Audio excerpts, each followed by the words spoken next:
Good morning. Can you hear me, Alberto? Hey, good morning, Abdul. Yes, I can. Thank you. Yeah.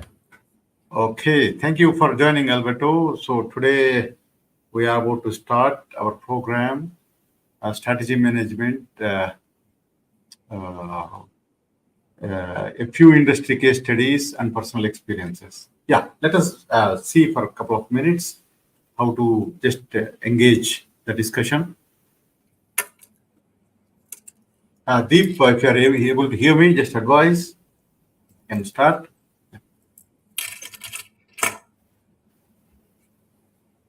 Okay, so it's 3 p.m. now in India. So let us start. Good afternoon, good morning, good evening, everyone. Thank you for joining the session today. We are talking about very, very important topic, strategy management. So here we talk about some real-time use cases, case studies, and also the personal experiences in executing strategies successfully. So I would like to welcome our guest, Alberto Manzo. So thank you, Alberto, for joining us. So let us do a quick round of introductions to start with until everybody catch up for this. So let me give a quick introduction about Alberto, and then we talk about little about me, and then we talk about the program. Maybe I'll just start with the program. So today we are talking about the global strategy talk show. Here we keep on doing these programs regularly, every alternate week or every month or something, to bring industry best practice practitioners to the organizations. The main objective is the organizations needs help. Sometimes they know, sometimes they don't know, or sometimes they can afford, sometimes they cannot afford, or sometimes they would like to listen to different opinions to make their strategy journey successful. So in that sense, we bring global experts to the audience as part of this. So Alberto joined us from Qatar. So it's very nice to have Alberto Monzo with us. So thank you, Alberto. Let me give you a brief about Alberto. So Alberto Monzo is a seasoned professional based in Doha, Qatar, specialized in strategy management, corporate transformations, and operational excellence. Okay, so he is the founder and CEO of Impact Consulting. So Alberto he is very experienced. He spent a lot of time in helping different organizations.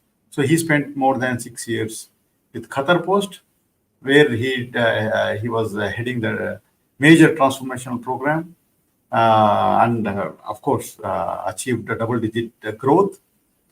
He spent more than 6 years in Qatar Airways.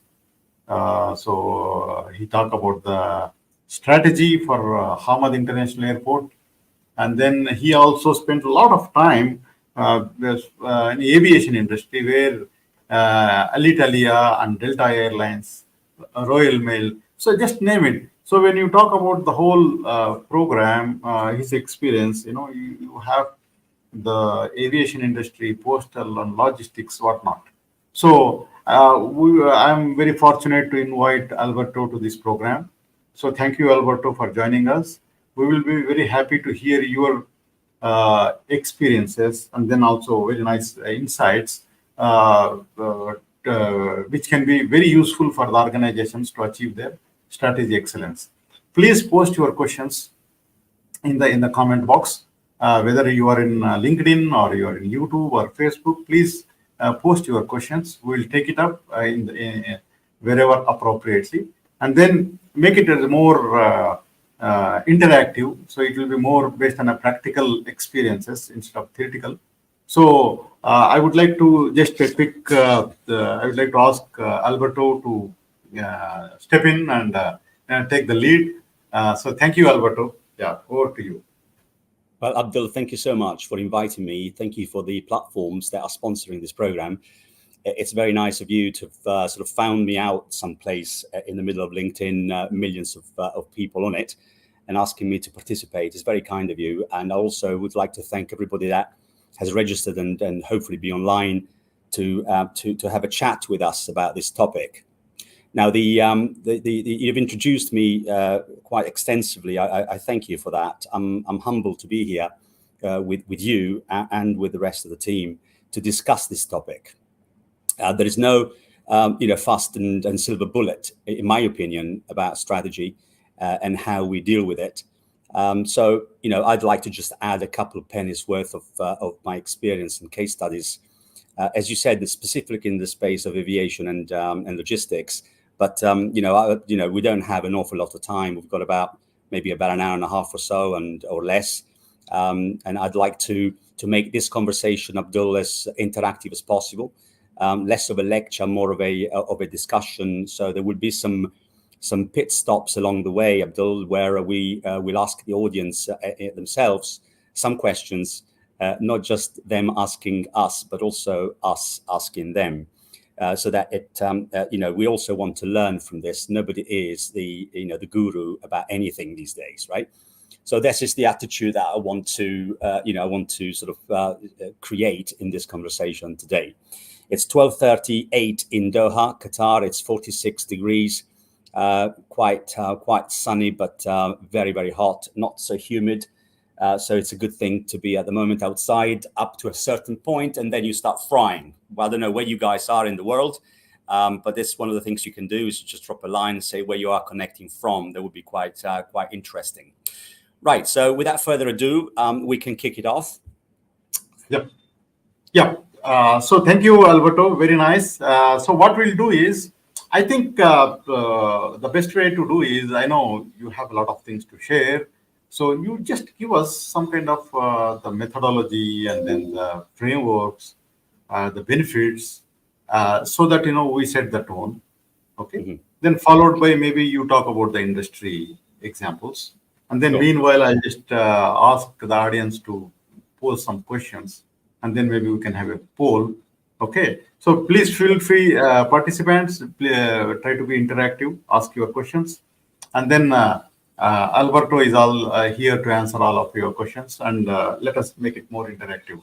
Yeah, Alberto. Yeah, okay, please. Great. So if I can get the slides on the screen, please.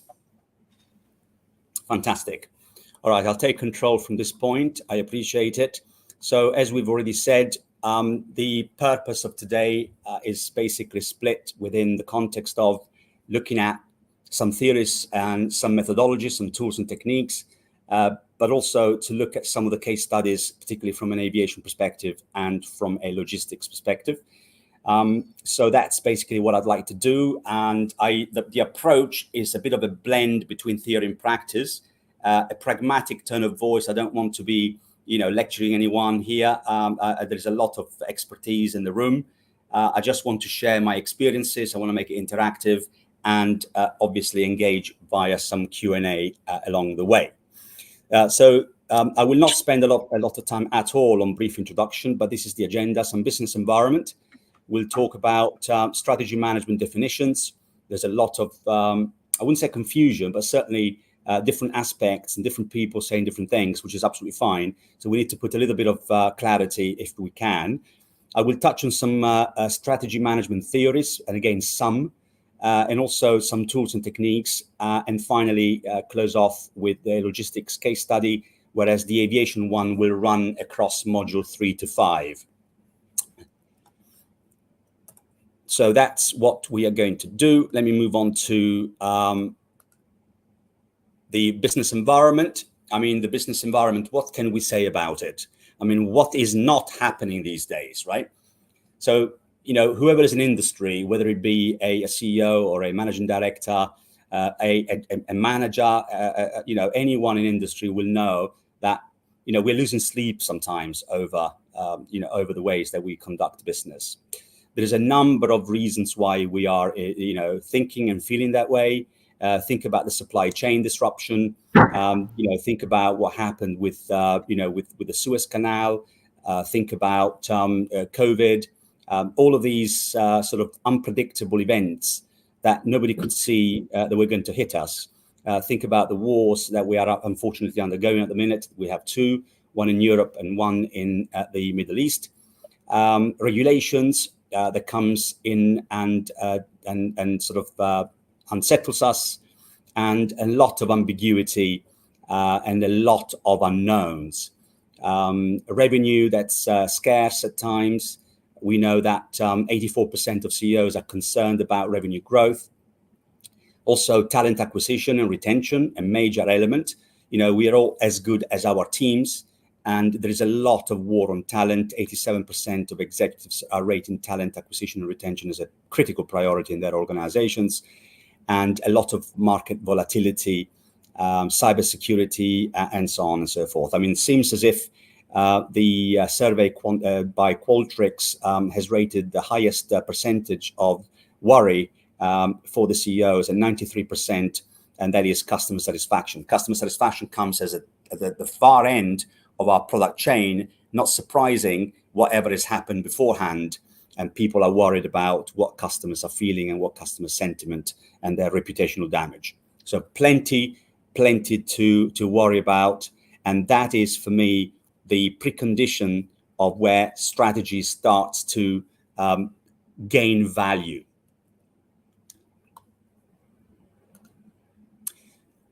There is no favorable wind for the sailor who doesn't know where to go.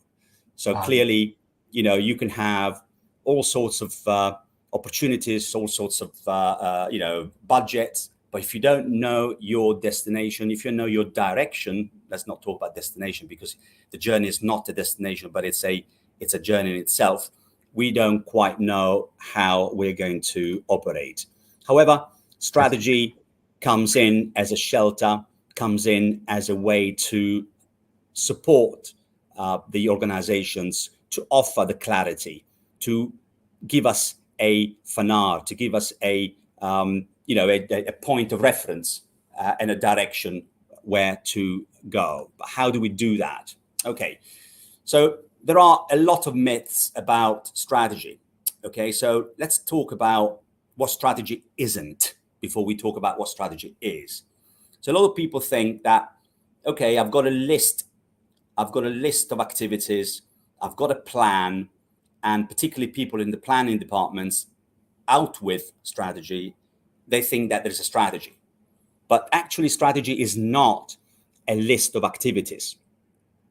Mm-hmm. The other thing is that whoever's got a slight hint of a strategy would think that actually that's the future. Okay, that the future is written in that particular document, and we can see it and we can predict it. But there again, unfortunately, as I've said at the beginning, there's a lot of spanners in the works that we're not going to be able to predict. And I would be listing them between now and the end of the presentation, how many issues we've had in the world of politics, of socioeconomic problems and issues, and therefore futures cannot be predicted. Yep. The other thing that strikes me as a myth is that strategy is the domain of the few, and for some reason, the domain of the clever. Well, the people that are analytical, the people that operate within that space are better at strategy, and people that don't are not. Well, actually, do not be constrained by analysts. I've been in industry for a few years, and I'm sure that a lot of people have as well. And there is always a healthy conflict, and we will talk about balanced scorecards later, between different attitudes and different ways of thinking. Cost controllers will pull you in a certain direction, whereas revenue generation people and sales and marketing directors will pull you in a different direction, and everybody's an analyst. But actually, don't be frozen by analysis.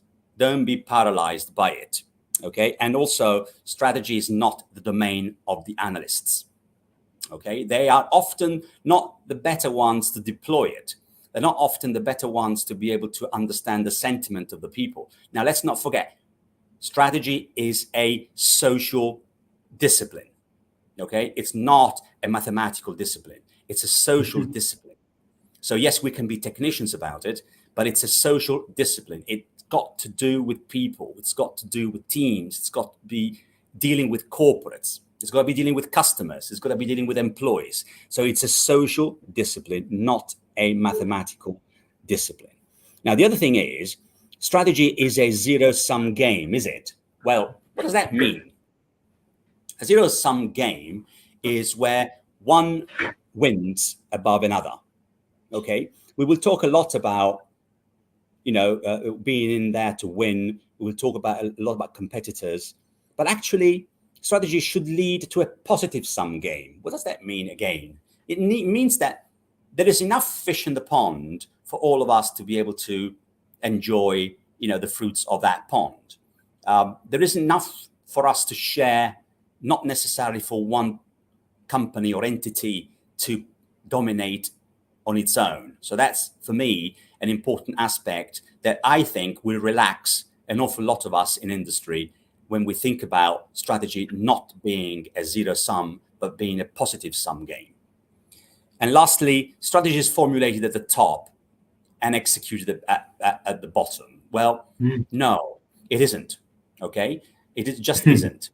Why isn't it the case? Okay, because strategy is a democratic discipline. I repeat, I said social earlier. I will use the word democratic. It's not a discipline that sits in the ivory tower. It's a discipline that needs to be socialized. It's a discipline that needs to be democratized. The more we do that, the more we will be able to gain the buy-in and the inputs of the different layers of the organization. And remember, the lower down you go, the more people know about the job that you represent at the top. Okay, so I think it's really these are really important sort of principles that we need to talk about. Alberto, just have one more point here. Okay, so everybody attach strategy to everything. Okay, so they call it a strategic HR, strategic supply chain, strategic finance, strategic project management, anything. So if you want to make it more attractive, so they add something called strategic for everything. So what do you think? So is this something a fancy thing, or do you have multiple strategies, or is it one strategy? I think it's better to clarify that point for the audience. Okay, So that's a really good point. It's a really good point. It makes me smile because you're absolutely right. Whichever department you work with, they'll tell you, and I'm culprit. Okay, so I've got a sales and marketing strategy. Okay, and then when you go to the CHRO, he's got stuck on his wall or her wall the DHR, the human resources and talent and so on strategy. And wherever you go, you go to finance and so on. So what's the point that you're making quite rightly here, Abdul? That actually, for me, there is only one strategy. Okay, the company strategy. Okay, we can talk about the ecosystem strategy, the corporate. We can funnel it down, but within the entity that we are working within. Again, so there isn't multiple strategy. There is one strategy, but this is important. What I'm about to say. There's one strategy, but that strategy, as we said earlier, is a social strategy. It needs to be cascaded. It needs to be absorbed, understood, converted, interpreted by the different layers of the organization. Exactly. And they can have, for sure, actually not they can, they must have created an approach, a roadmap, okay? That, as I called it in other discussions, I call it a clear line of sight. A clear line of sight, which connects the dots from the top down to the various layers, both horizontally and vertically, creating a clear line of sight so that different entities within the organization, different departments and sections are fully aligned with those principles, those strategic intents that were originated and set by the teams, the management team. So no, there is only one strategy, and there are multiple roadmaps. Yeah, this is very important because we need to clarify this. It's only one strategy, and all other things follow that. Okay, so you must be either aligned to the business, to the strategy, or you need to be integrated with strategy, whatever you call it. Okay, so it's only one strategy we have for a business, for a given business. Thank you. I agree. Yeah. No worries. Yeah, please proceed. Okay, so let's look at, we talked about what strategy isn't, okay, or at least what are some of the myths about strategy. So what is it that we are dealing with? What is this monster? Well, it's not any monsters. I've got a couple of, in fact, 3 quotes here. One from Jack Welch, ex-GE, one from Michael Porter, a great thought leader and tutor in the space of strategy, and one from Alex Brookban. And I'll start with Jack Welch. And strategy means making clear-cut choices about how to compete. Okay, so clear-cut choices about how to compete. So I've chosen these 3 because they will filter down the conversations that we're going to have in a minute.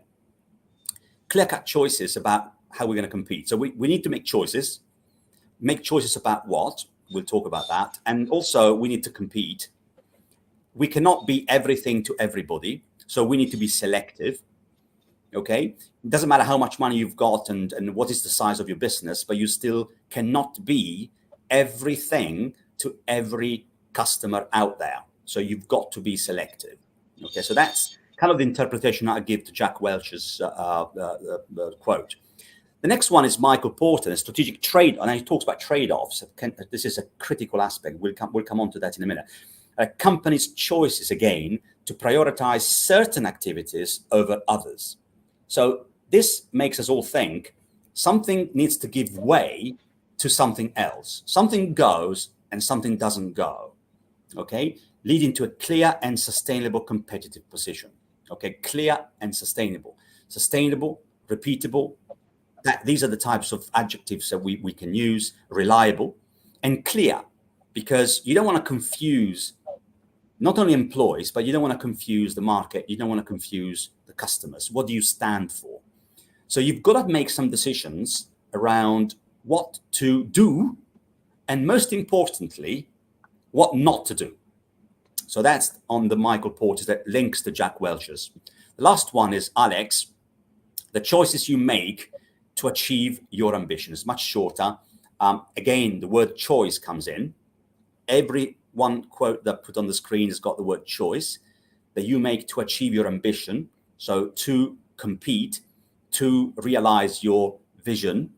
The ambition or vision could be sort of interchanged as words.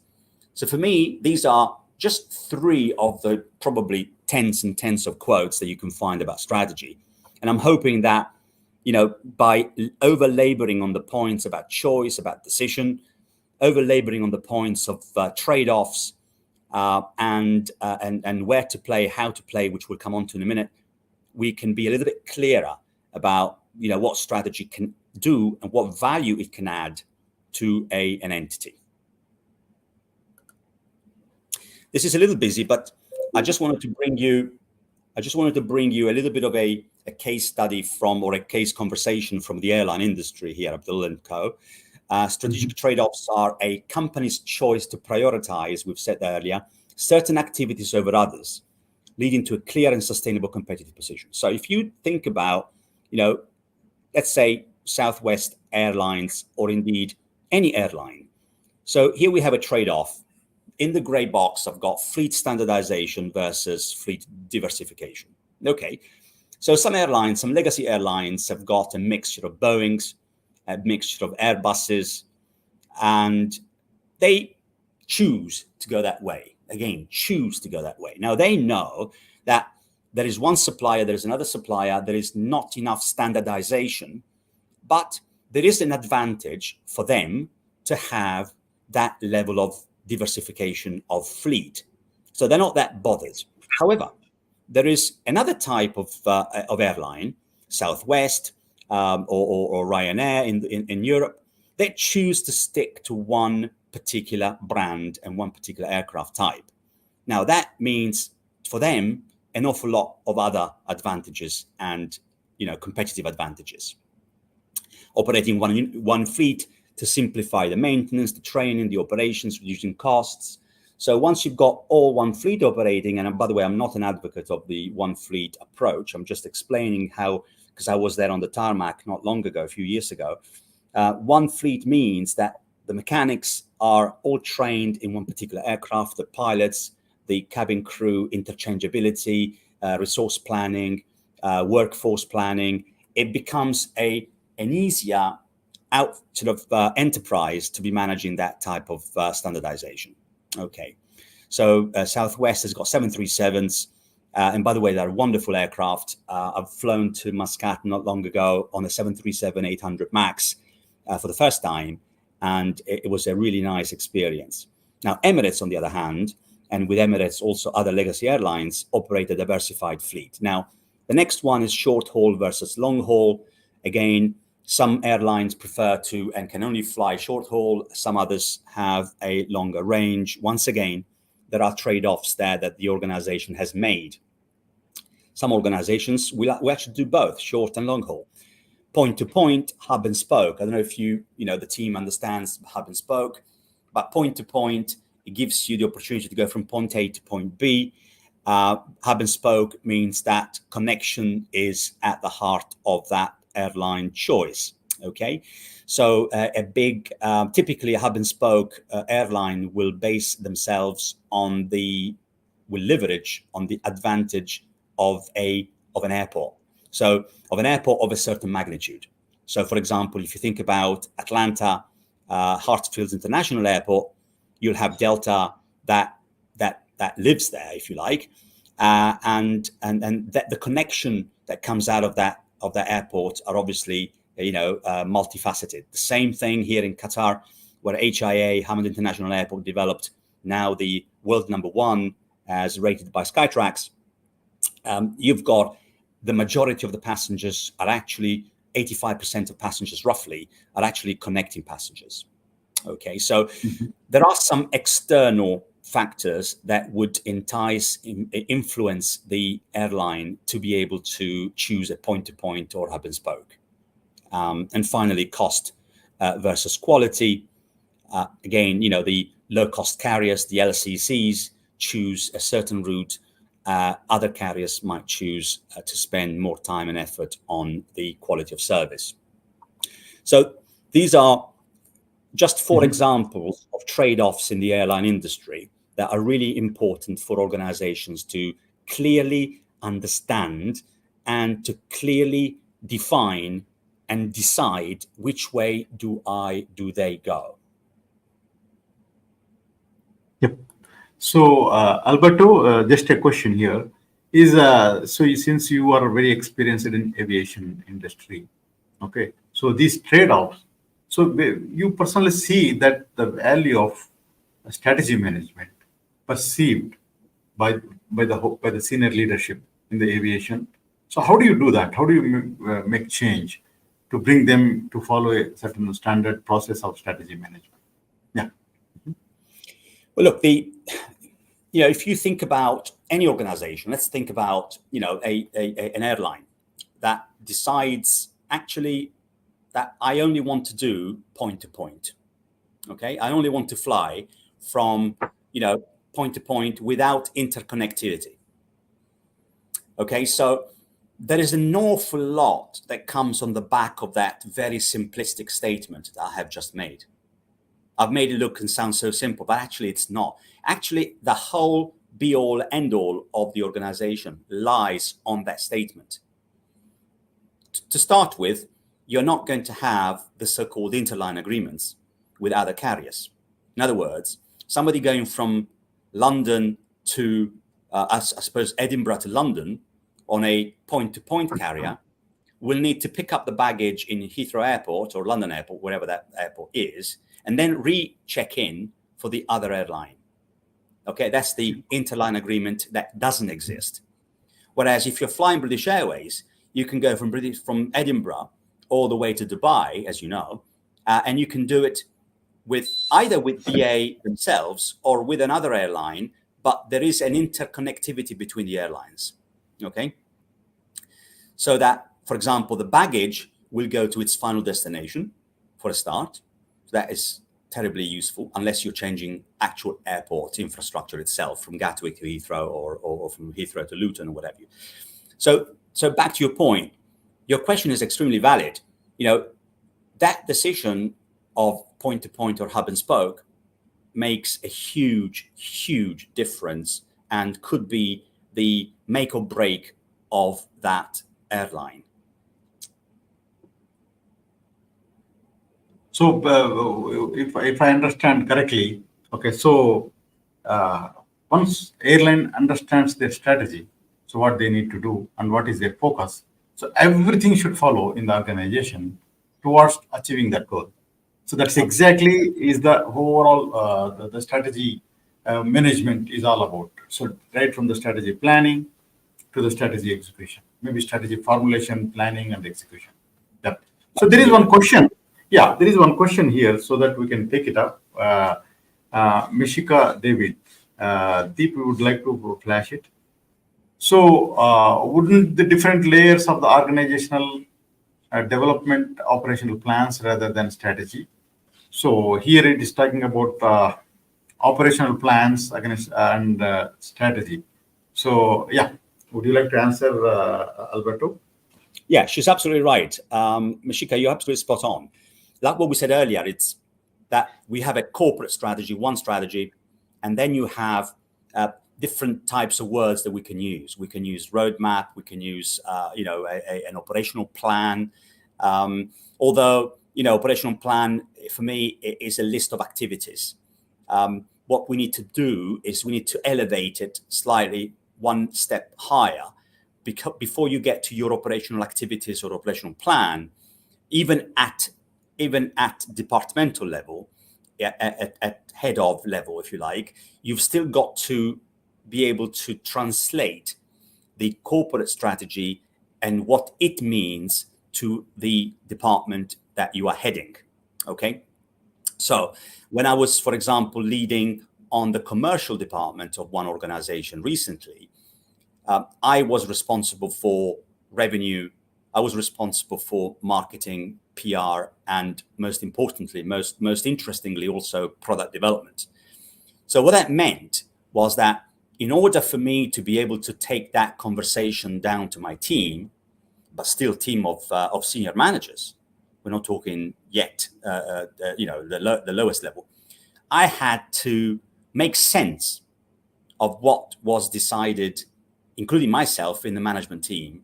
What did that mean to the commercial department?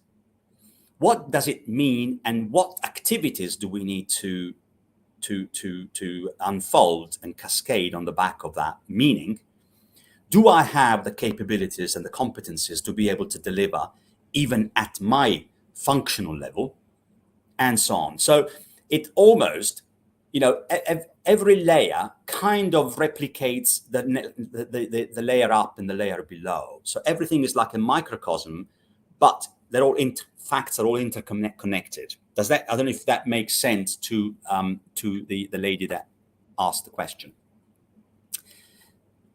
But thank you. Yeah, I think so. You need to have a strategy, Meshika, if you are able to hear. So you need to have a strategy in place. It shows you the direction where you want to go, and then how you want to go there, and what are your plans, operational plans, each individual departments. So that your strategy should drive your operation plans. Okay. If you don't have strategy, and if you do only planning, maybe you do a good planning, but you will not achieve what you have to you intend to achieve. So strategy is the direction. Okay, so you need to have, and then plan is to execute that strategy. Yeah, Alberto. Yep. Thank you. Again, the next slide again focuses on what I was saying earlier when I was talking about Southwest Airlines. You've got the circles in orange that are the decisions that these organizations like Southwest, and not only Southwest, have made.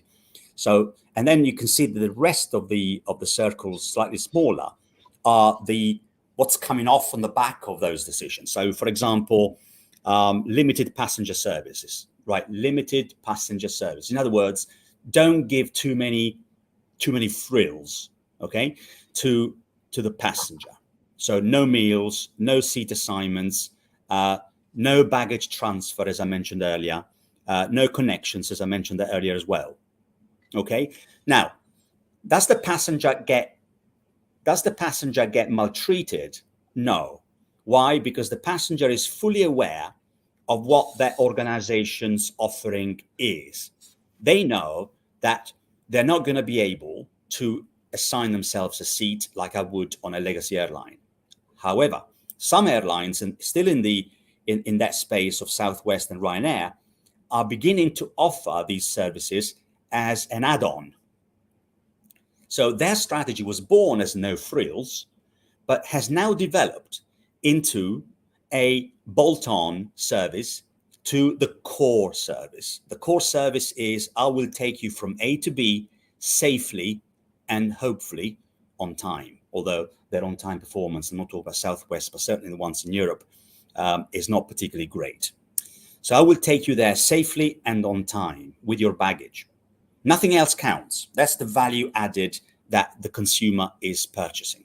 Then all of a sudden, a few years ago now, probably a decade or so, now they've begun to, okay, I will offer you the seat, but you need to add, 10 euros. If you want to eat, there is a trolley that comes along the aisle. You can purchase your snacks, but you can purchase them. There's no baggage transfer because they're not part of the interline agreement. So that's a governmental and an IATA type decision, is not theirs. So if they want to join, they'll have to comply with a number of other regulations and rules. So that is limited passenger services. Now, frequent, reliable departures, once again, very short turnarounds. In fact, if you've flown any of these airlines, you'll find that they land, and often the cabin crew are the ones, and I am generalizing. I'm not saying Southwest or anyone else. They will start doing the cleaning of the plane. Now, one airline I've got in mind from Europe has a 30 minutes, that's 30-minute turnaround time. The more the aircraft flies, the less it costs. So the turnaround is very important in terms of how long does that plane stay on the tarmac, because of course the airline pays the airport for the landing charges, okay, and for the parking charges. So the longer it stays, the more it pays. Okay, so these are the types of things that would determine the USP of an airline and the decision of the trade-offs that we said earlier on, Abdul. Okay. Perfect. Yep. Okay, so another colleague, Mark, defines strategy as a response to challenges that keep you from reaching your ambitions. So a response to the challenges that keep you from reaching your vision. Now, this particular type of quote or definition has been criticized, not necessarily by me, because it's all a question of semantics, in my opinion, but it's been criticized for being response means reactive.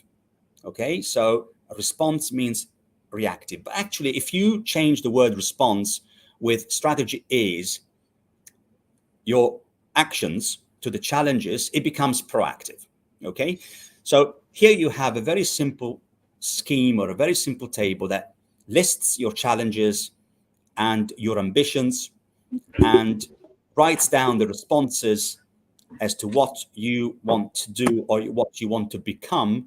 And then it gives you the actions and the initiatives, or the initiatives and the actions that you need to entertain to hit those opportunities, or to mitigate the risks or the threats.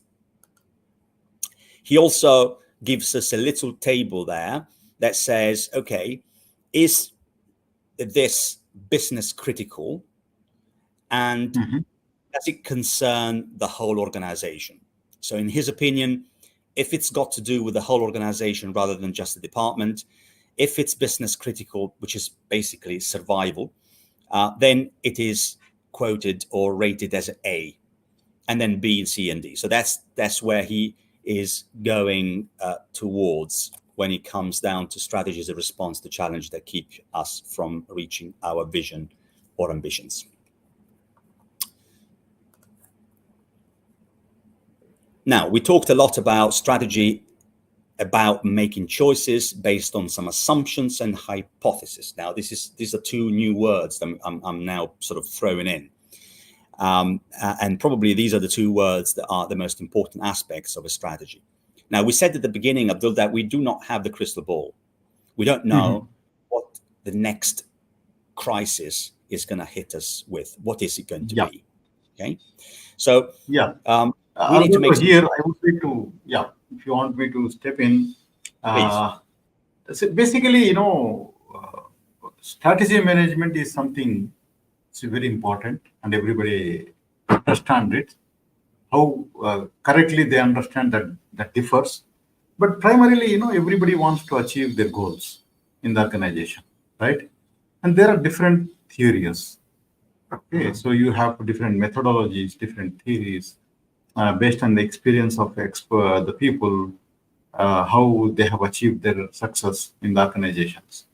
Okay, but actually, in reality, it all depends on the people, how the people in the organization, the senior managers, the key stakeholders, so how they collectively want to achieve things. Okay, so can you throw the importance of framework or methodology in the strategy execution? So if everything is wrong and if the methodology is correct, can we achieve strategy? Or if everything is right and methodology supports that, so what is your take in this? So how do you see the selection of methodology help them? Yeah. Well, look, methodologies and tools and techniques are, as the word says, tools and techniques. Okay, there is an art that goes with them. So we can all find out about these tools and techniques. We can all, sort of take them off the books, take them off internet and websites. But you know what happens, Abdul, is that the proof and the success or failure is in the way that we use these tools and techniques.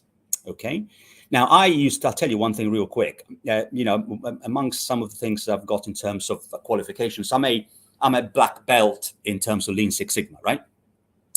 Now, that doesn't mean anything in terms of strategy. Why? Because actually, optimization and continuous improvements are not strategy. So we'll come on to that in a minute. But the point I'm making is that I used to be surrounded by master black belts, MBBs, analysts, scientists, and Einsteins, but they found it very hard to actually deploy those tools in the workplace. They were so mathematicians-like or analysts-like, they were unable to use the social skills to be able to translate whatever they were saying on the spreadsheets to reality. Which brings me to another concept about strategy. We don't want to overcomplicate it, but at the same time, and this is important, strategy is one of the questions I wanted to ask the audience. Strategy is actually not simplistic. It has simple tools, simple methodologies, right? When you see them up on a flip chart, but it is not a simplistic discipline. Why?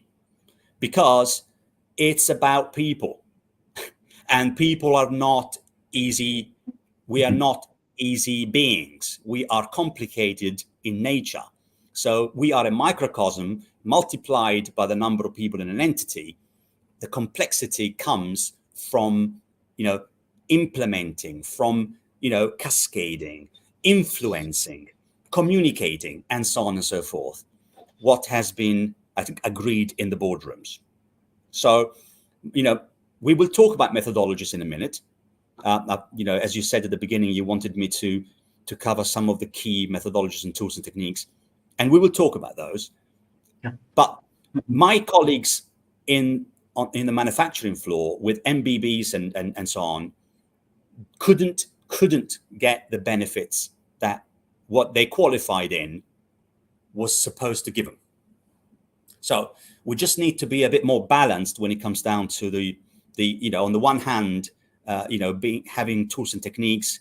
On the other hand, and be a technician of strategy in our case.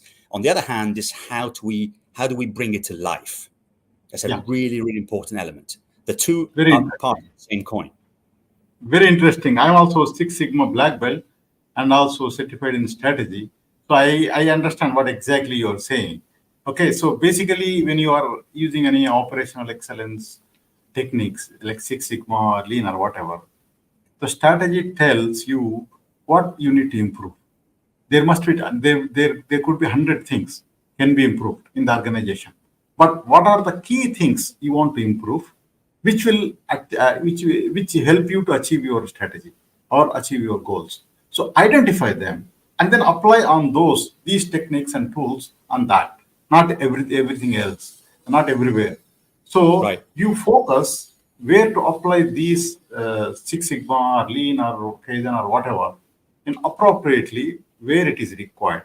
Then it leads to a tremendous results. That is one of the very important things. Thank you, Yeah. Alberto. Yeah. Yeah, Yes. please, please. And Very there's one, interesting.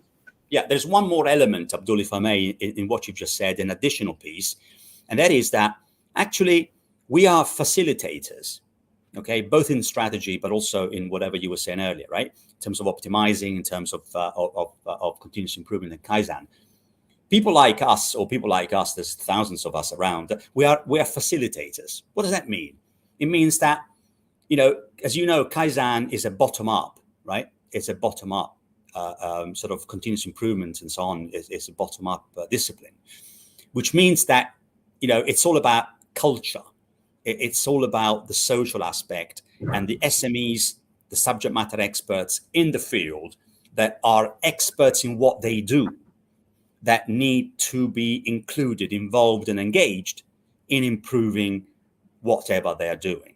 Okay, so again, there is the social aspect that is critical to, developing strategies and deploying them right in the field successfully.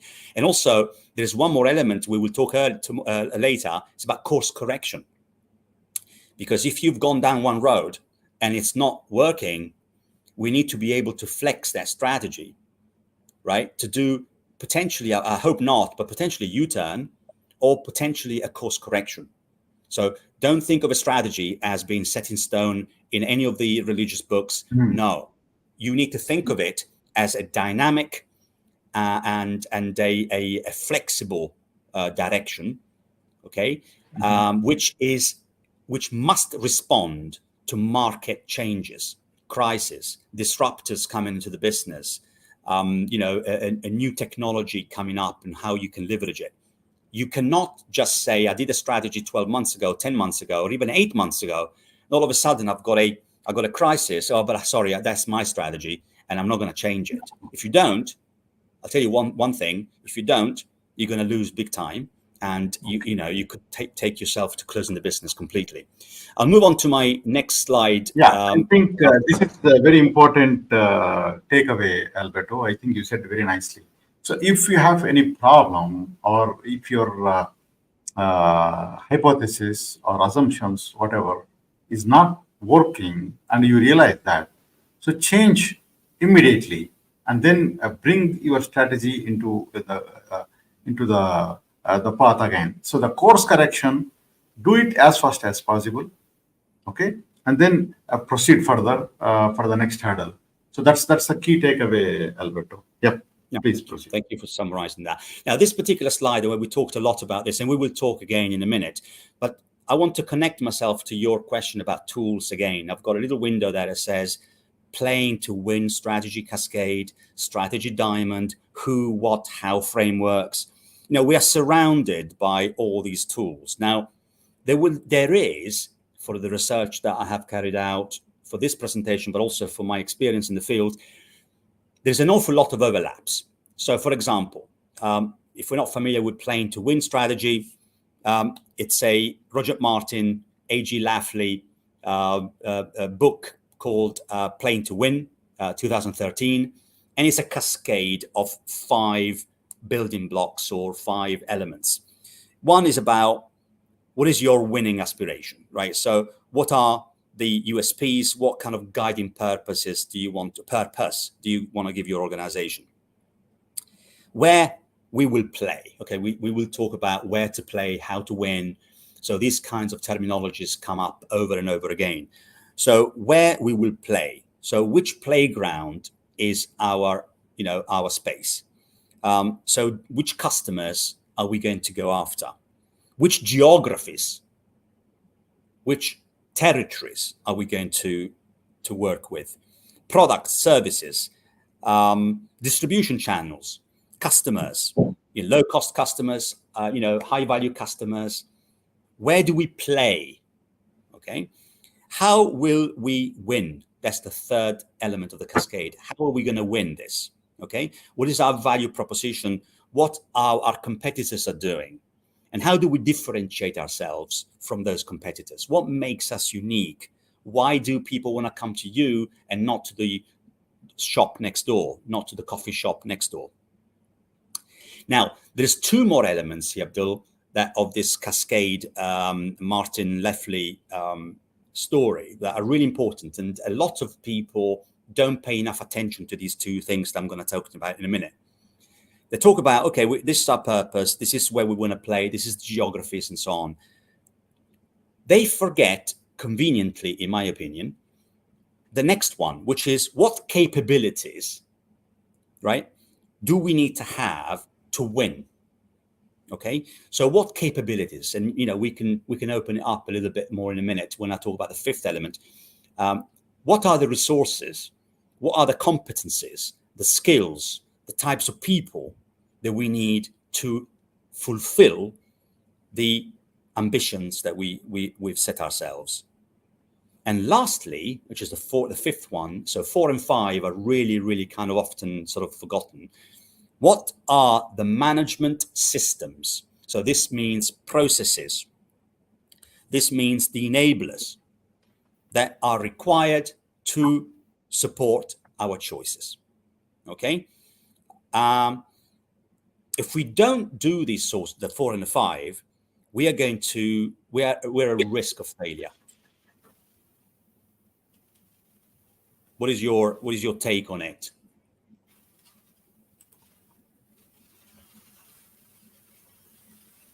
Yep. Okay, so that's this is the Playing to Win cascade, and then there is another tool that's called what's it called? Strategy Diamond. Okay, so again, this is a form of a diamond. It's got 5 elements similar to the Playing to Win strategy, and you've got the arena or arenas at the top, which is about ecosystems and business domain. Now, it's important here to be specific, not to be vague. So include the product categories, market segments, geographical area, just like I've said earlier. I just don't want to repeat myself, but the point I'm making is that tools are tools. Different people have come with different things. And the strategy diamond comes from Donald Hambrick and James Frederickson. The other one came from the other 2 guys. But, we can talk about semantics. At the end of the day, the components, you can distill them into the vital few and not even worry about the type of tool, but you can focus on the content of those tools. Now, there's 5 tests that I thought are quite important to evaluate a good strategy. Okay. Do we really have a strategy? Do we really know what we're doing? I don't know. Let's have a look at it. Let's take that strategy at the end of a strategy workshop, which can either be a fresh strategy or a refresh, and let's sort of put it through the washing machine and see if it cleans up the 5 tests. Okay, one of which is strategy must clearly define how the company will deliver unique value. So now we are talking about, I'm beginning to speak about value. Okay, it's value proposition, it's USP, unique selling proposition. Value is a really important word, one single word, in my opinion. Okay, so there is a couple of definitions that come to mind that are really kind of stuck in my mind. Number 1 is value is that for which the customer is willingly and knowingly ready to pay for. I repeat. Value is that for which the customer is willingly and knowingly ready to pay for. Okay, so this is an important element, because if the customer doesn't need any non-value added that you are inserting, then they should not pay for it. Okay, so unique value, what do you stand for? Deliver what you said on the tin. The next bit is about outlining the value chain, which follows the previous element. Okay, so the value chain, so people that operate in the optimization space, value stream mapping is a tool that they would normally use. And these kind of value stream mapping come in different formats again. But the important element here is, level 1, level 2, level 3, and the various levels as you go down become more and more detailed. And you start from a level 1, which is high level in terms of 4 or 5 single boxes, and then you start sort of taking it down to the lower level where you identify all the players in the exercise or the fulfillment of that service. You'll be able to understand what are these players doing for the value delivered to that customer, and you can assess what they do, e.g., are they adding value to the ultimate goal of delivering a unique value to the consumer, to the people that buy our services. So value chain is really cool. And I really love that activity because it's a very social activity. It involves people. You cannot do it on your own. And also identifies the activities, but also the resources and the capabilities that people have to deliver those. We talked a lot about choices of trade-offs. You cannot be everything to everybody. You need to choose what not to do. And then the strategy should ensure that all parts of the value chain fit together. Okay, this is going back to the previous point that we made with the lady that questioned it. And I said about a clear line of sight. All parts are going to have to fit together and not be inconsistent, but being consistent, which enhances the overall effectiveness and the sustainability in terms of durability of that strategy. Last but not least, the successful strategy requires continuity and a long-term perspective. Now, let's demystify a comment here. Long-term perspective. Yes, we can talk about strategies for the next 3, 5, even 10 years. Okay, but we said earlier, the world has become much more volatile. It's become much more vulnerable and uncertain, which doesn't allow us to be so, long-termists. We need to be able to look long-term and have a long-term perspective, but we need to be able to flex and have much shorter time horizons. And by that, I mean 12 months, to deliver the pit stops and milestones along the way. Does that make sense? Yep. Okay, this again, it's something else that Vaughan Broderick came up with, and it just shows that for me and for us, as we discuss in this, strategy is at the foundation. And I think you said it earlier, Abdul. And off the back of that, you can then design your organization. You can decide what type of leadership you want in it, the processes and the systems to adopt, the tools and the techniques, the capabilities to hire in or to bring in, whether it be people in sourcing or outsourcing with partners, the overall ecosystem that supports the exploration of many ideas through programs and networks and stakeholders. And finally, very important element I mentioned earlier as well is the culture of the business. Okay, how do things get done around here? Okay, the culture of the business. So a lot of these concepts come back again, and they're extremely important and impactful to the success, failure, mediocrity of a strategy. Now, at this point, we pause for a very moment, and we talked about simplicity of a strategy, non-simplicity of a strategy. We talked about how many strategies are there, and we answered that question. And my next question would have been, why is it that many leaders shy away from leading a strategy? Okay, why is it that we talk to people and they're at a senior level and they don't really get involved in it? Yeah. In my experience, Alberto, so I was the vice president for strategy and planning somewhere long back. Actually, it's in 2008, 2009. Okay. So when we offered a role for lead the strategy team, so it's very uncertain. Okay. So leading a strategy team needs a lot of courage to act, because there is no guarantee that your project will be successful. So you need to accept the uncertainty, and you need to be willing to work with the people.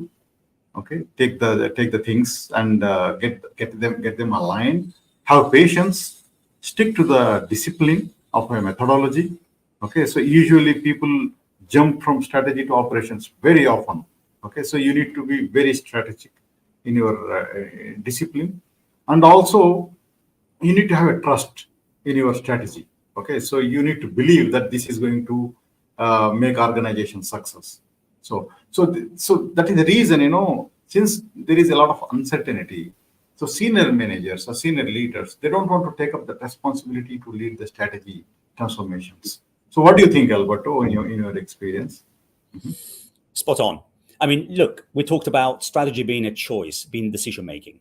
Okay. Wow, decision making. So you got to say which way to go. You've got to make a decision which way to go, which can make the make or break of your organization. And what if that decision is wrong, right? What if that market you expanded into was not the right decision? What will happen to you, right? So unfortunately, there is a scare, a worry, an anxiety that dominates this topic, which predilects or favors the more tactical leadership style. Firefighting, doing things now for the next sort of 3 months, and shine away from making long-term strategic decisions that will have long-standing, long-term impact on your organization. And a lot of CEOs will not last, unfortunately, a long time, because one, you're just as good as your last decision. You might have made 9 great decisions and you end up making one at the end, one wrong move.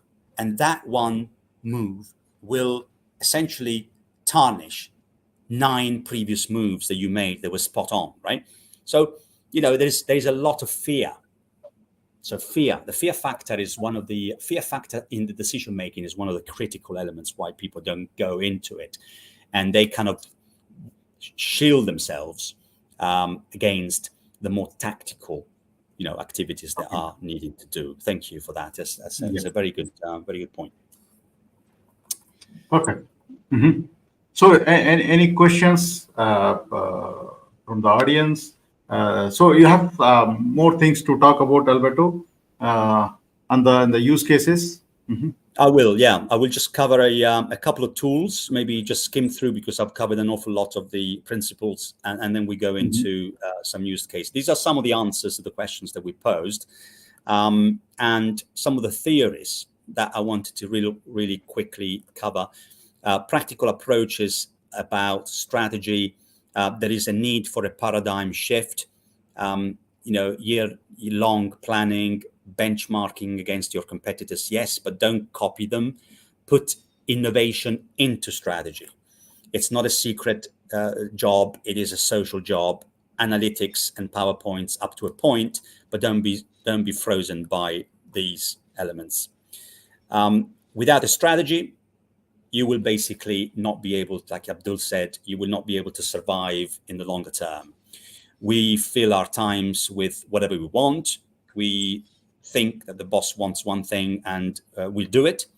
It's very reactive. It doesn't offer the purpose, the direction. How beautiful would it be if people in the organization were fully aligned, right, to delivering whatever it was decided internally? How beautiful would that be?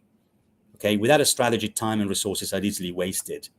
Yeah, piecemeal, disparate activities and so on. This made me laugh. I don't know if you guys have seen this picture someplace else. This plumber was asked, why didn't you remove the rock? He said, no, I couldn't remove the rock. The rock is not my job. I don't know what's underneath it. It might be a spider. It might be a snake. I had to build the pipes around it. Okay. And here is the element of the team, the social aspect, the synergies, and so on, which I keep stressing out when it comes down to developing and deploying a strategy. Now, this is a picture, it's a real picture. Actually, I took this in Qatar. And all I wanted to say with this slide, and I will move on very quickly, that strategies, Abdul, are not only at corporate level. The country has to have a macroeconomic outlook, and also a country is having to deal with the crisis, the difficulties, the challenges, and the opportunities that a corporate will need to deal with. So I just wanted to, kind of like macro project this conversation to a country level, not only at corporate level. Perfect.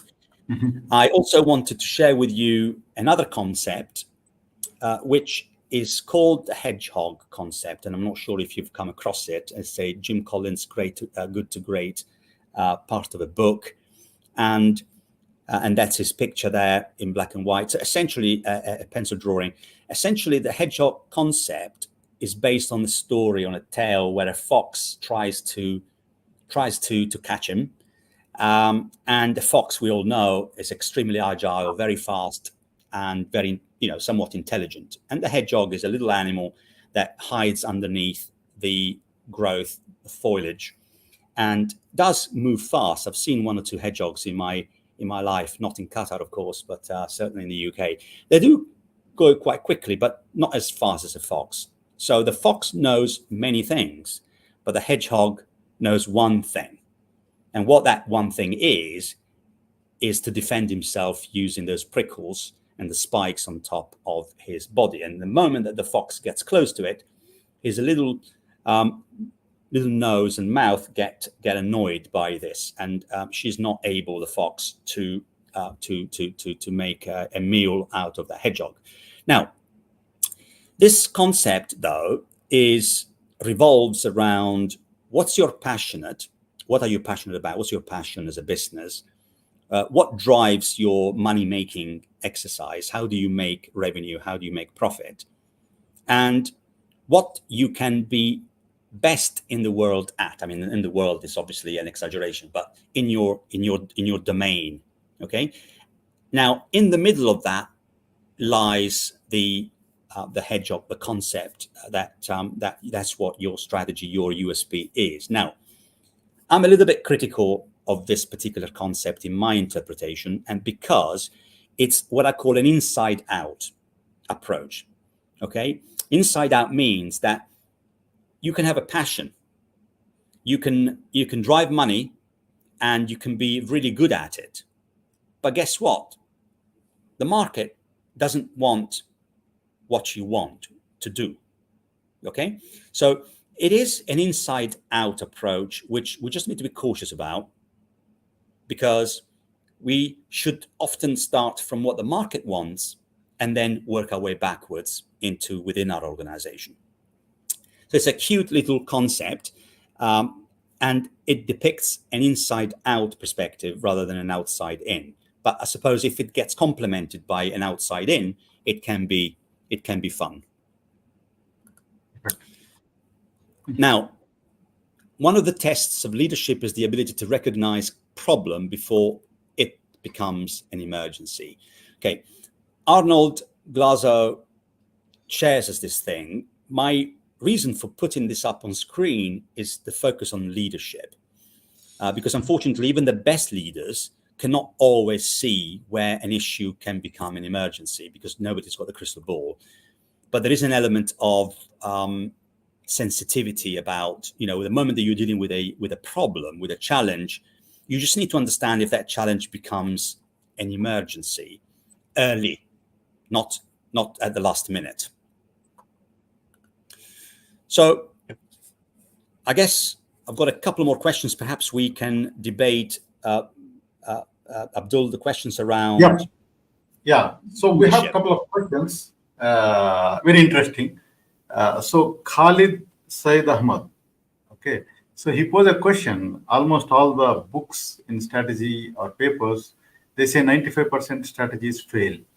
So do we do strategy or not? Okay, so this is very interesting, Khalid. Yeah. So what do you think, Alberto? Right. A very interesting point.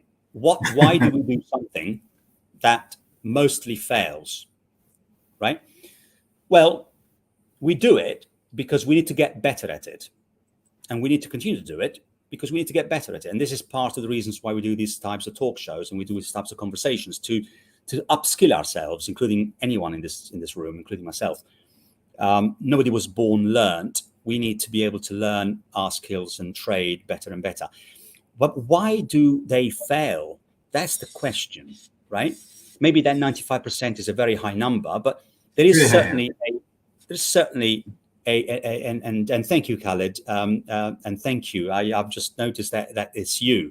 It's a colleague of mine. So thank you. But why do they fail? Okay, so we don't quite know why they fail, do we? Well, actually, we do. They fail because they are often designed in the boardrooms. They are often incomplete in understanding the where to play and how to win perspectives. And most importantly, they seem to fail because the cascade of the strategy, the cascade, the communication, the implementation, the deployment loses the momentum. One of the key things that, we go out and do a strategy refresh, don't we, in a faraway place, right? How many times have we attended this sort of retreats? Oh, God damn it. Honestly, we go there, we spend 2 days when it's, when it goes well, or a week when it goes bad. And you spend God knows how many dollars, thousands of dollars. And we come back and within 3 days, we've lost the momentum. We need to ensure that we continue that momentum. We need to ensure that we entrust whatever was decided in the boardrooms and the retreats, and we sort of implement it. Now, there's one point here that I would also like to throw up there with Khalid and you, and that's about whose responsibility is it, right? We talk about failure, but we also talk about actors. So somebody needs to be responsible, right, for a failure. So if strategy is everybody's responsibility, it means that 95% of us are failing. So whose responsibility is it? Or do we go back to our offices and it says, oh, it's his responsibility, and he says, no, it's her responsibility, and so on. So, and we step into a blame culture and so on and so forth, right?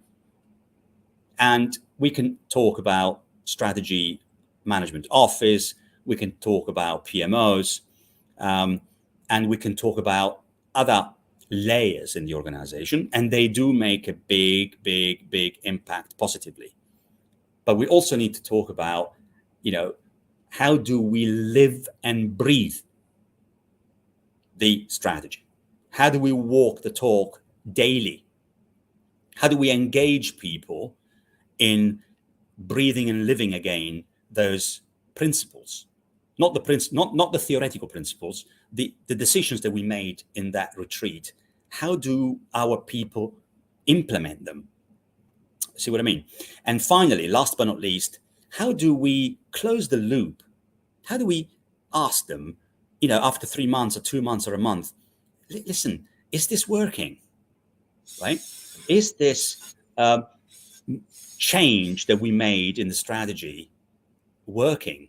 Or do we need to do something different? What are the customers going to sales and marketing, right? They've got the finger on the pulse. What are the customers telling us? How is the service perceived by those customers, consumers, and people, right?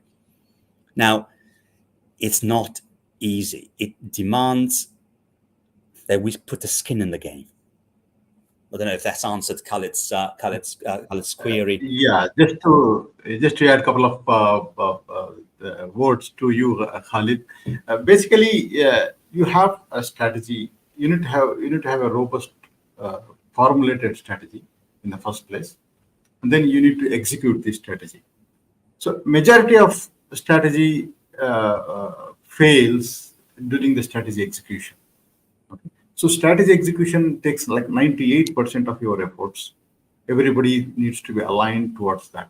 So irrespective of whether 95% strategies fail or succeed, you need to have a strategy in place. Because if you don't have strategy, anyway, you don't even know that you are failing or you are succeeding. You don't even know. So you need to have a strategy in place, but you need to know as an organization, so how to execute it consistently and repeatedly in a given circumstances. So I'll just give an example. It is connected to our previous discussion.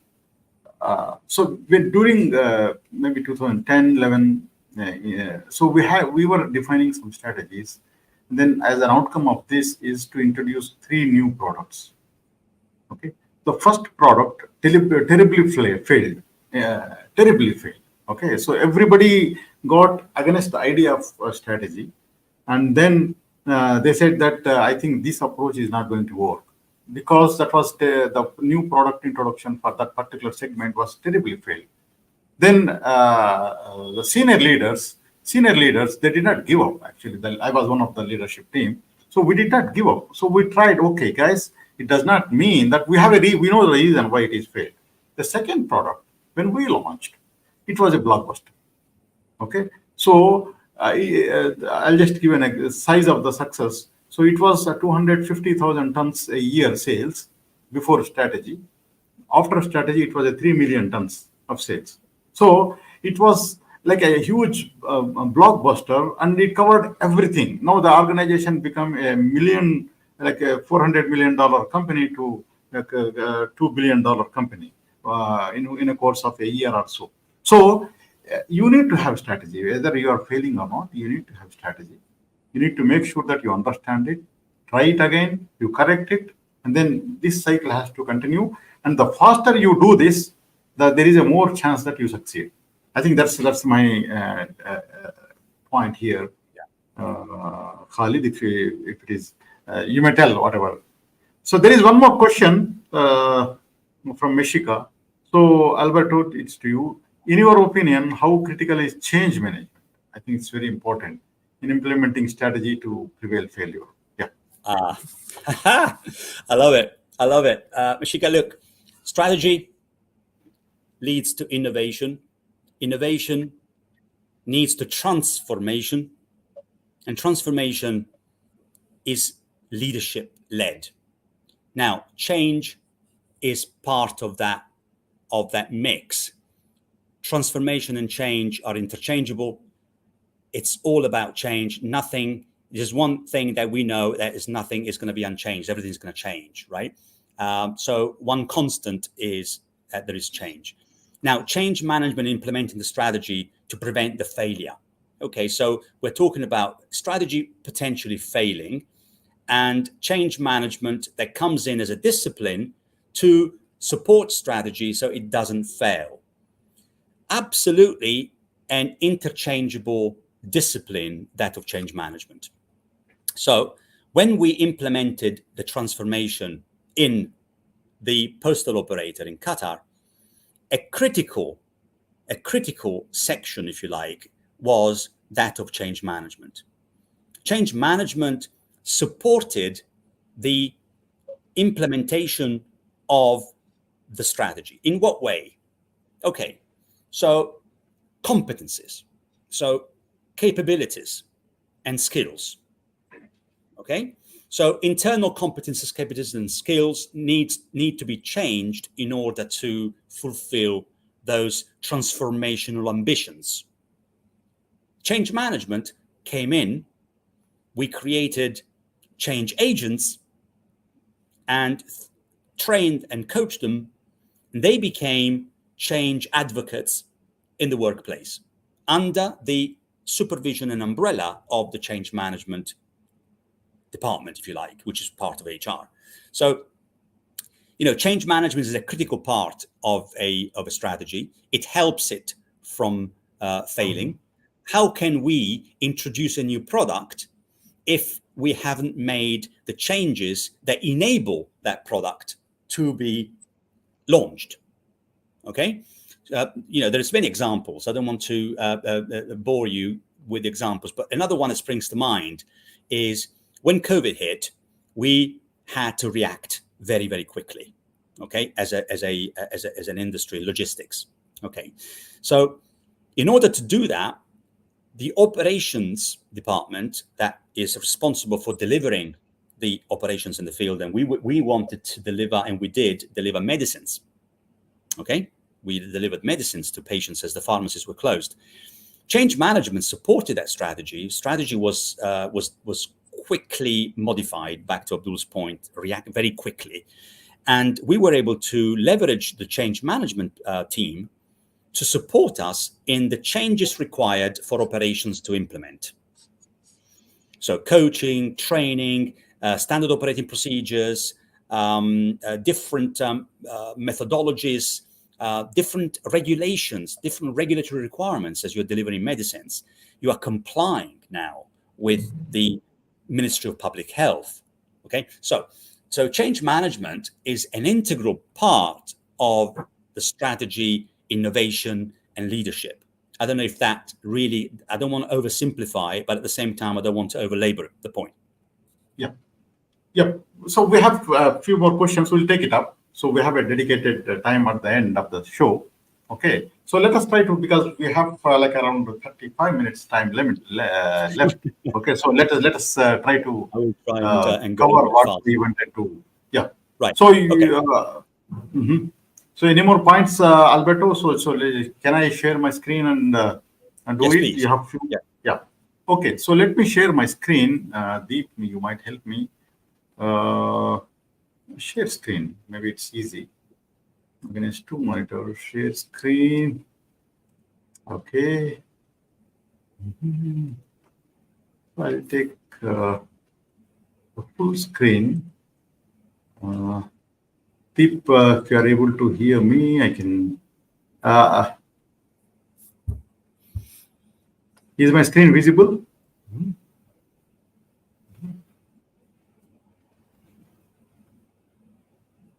Oh, yeah. So Deep, I think let me take this. So it is coming up like this.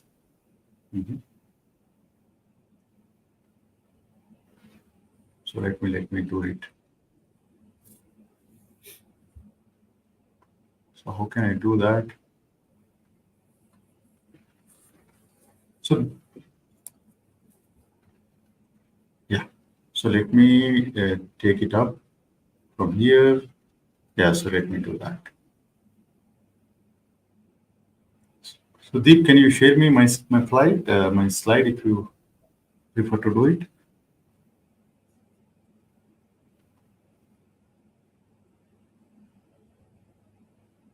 No. So let me try again. Stop screen share. Okay, so let me present it.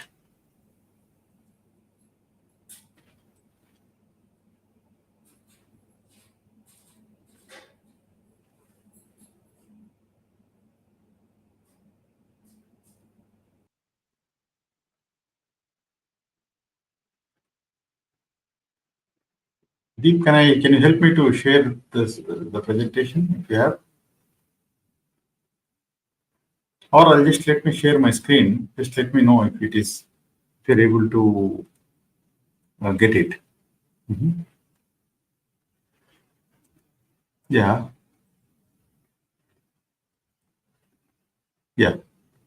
So let me talk about this if you are able to hear me. Yeah. So I think so this is. I would like to talk about the things here. So what are the key challenges in strategy management? So based on our experience. So here I would like to talk about few points. Lack of clear objectives and ownership. So this is, I just try to summarize these 9 points. It could help all of you.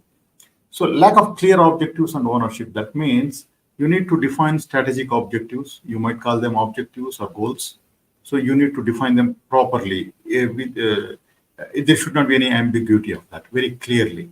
So if you don't define them, and then the test of this definition is you need to have a very clearly defined measures against each objective, and then how this objective is closing your value gap in the strategy. So that's how the cause and effect is. Okay. So the second one is, so you need to have a robust project management. So when you do a strategy implementation, so you define a strategy execution or a strategy implementation project. So it's a combination of multiple initiatives. Okay, so all these initiatives need to be work in sync to get the strategy outcome. So you need to have a robust strategy implementation plan. Okay, so I lost the screen, Nati. Yeah, what happened? Yeah. So you need to have a robust project management to achieve your strategy execution, because in the strategy there will be multiple projects. They need to be completed in sync. Okay, so you need to do them proper project management to make a decent strategy execution. So inadequate resources. So what happens is usually we do a strategy plan and we do strategy team and everything in place, but you don't put enough resources for that. So it could be a people, it could be budget, or it could be time from the senior leadership. So if you don't put enough resources, so that your strategy tend to fail. So another challenge is insufficient monitoring and control. Maybe Ramesh, your answer is this: insufficient monitoring and control. That means you need to have a proper strategy reviews where you check how the performance is going on against the plan, and any corrective actions need to be done. If there is any emerging strategies are popping up, so you need to correct even the strategy itself. Okay, so this monitoring and control through a strategy review meetings is very critical for you. So poor communication. So communication is something which is very, very, very critical. So the more you communicate, there is a more chance of success. So here again, the change management, the culture, everything is directly linked to the communication. So you need to find different ways to communicate. Okay, and then you keep on communicating as a head of strategy or head of your transformation program. So one of the major job is to do proper communication. Okay, so training and development. So if you don't invest much on training and development of your team for any transformation projects, so there is a tend to be they tend to fail. So the people plan very nicely, they do proper project management and everything, but they forget to put training and development part for the team members who are doing it. So that is one thing, in my opinion, is one of the important. Inconsistent leadership.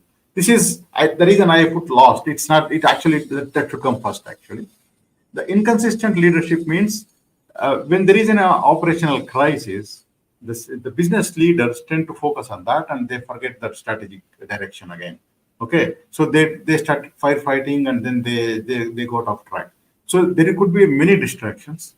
There could be many such events or operational crisis. So consistently, the leadership needs to be focused on the strategy, and then they must try to achieve their strategies. Okay, the siloed operations means, so these organizations, whether we like it or not, they work in departments. The moment you call it as a department, it's a silo. Again, that's what we're saying. You need to have a departmental plans. So okay, so there is. I'm against that actually. So you need to have some sort of plans where you work with the cross-functional teams as much as possible. The more cross-functional teams you work, the better success percentage for your any strategy or any other initiatives. So resistance to change. Again, change management. Here it's very important, especially when you are change management is important, as Alberto nicely said, is very critical because not all people are supporting your initiative. Some people directly agree and support you. Some people, they keep quiet.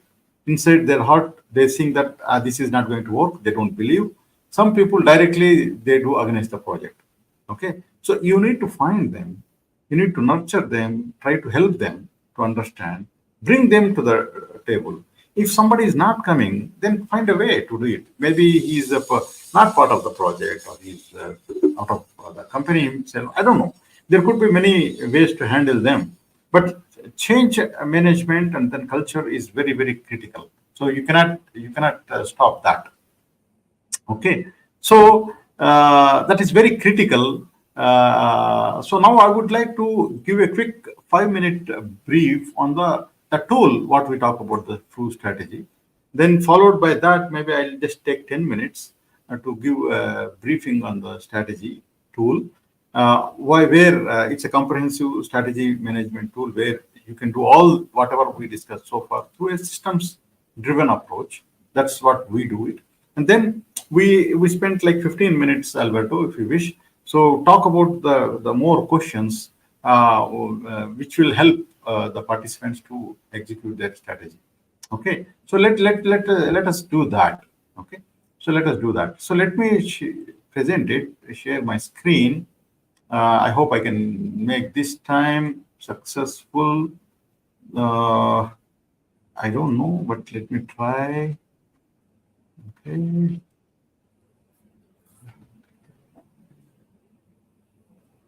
I'm sharing entire screen, Deep, if you are able to see me.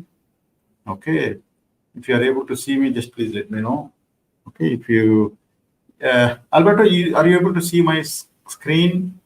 System? Yes. Yeah, it's a strategy, FRU strategy screen. Okay. Yes. Okay. So I'm just quickly telling up, this is a home page. Deep, you might join it and just let me know this because it's a very important stage. You can join the board and just guide us. Okay. So FRU strategy is a comprehensive strategy management solution where we talk about strategy analysis, the balance scorecard, OKR, frameworks, and then all things what we do for the initiative management, the strategy reviews, the project management, people, everything is connected to the strategy one way or other. So I'll just take you to one thing. So I'll just talk about scorecard. Okay. So we talk about, let us say, so we have like a performance balance scorecard. So you can have something like that. So you can have an overall performance, then you can have some sort of the perspective performance. Okay, so you can have internal processes or enablers, whatever. Okay, so this is something you can have it. Then strategy map, which is very, very critical for us. Okay, so I'll just try to take you through that.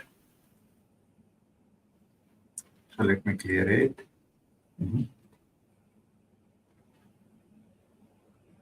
Okay, so in the strategy map, so what we do is, so this is a strategy map in the system. So it is a very systems driven approach. So it's very interactive strategy map. So we have 4 perspectives: financial, customer, internal, and so you can change the names, by the way, you can define. So for example, if you have grow revenues, if you click on them, okay, so you have all the performance of this particular strategic objectives can be seen. So here you see it about the overall performance, the measures related to it, okay, and then you have initiatives, those initiatives connected to this particular strategic objective. And then we have risks and compliances also can be seen. So all the way, the people connected to this particular strategic objective also can be seen from this. Okay, so what you can do is you can drill down also.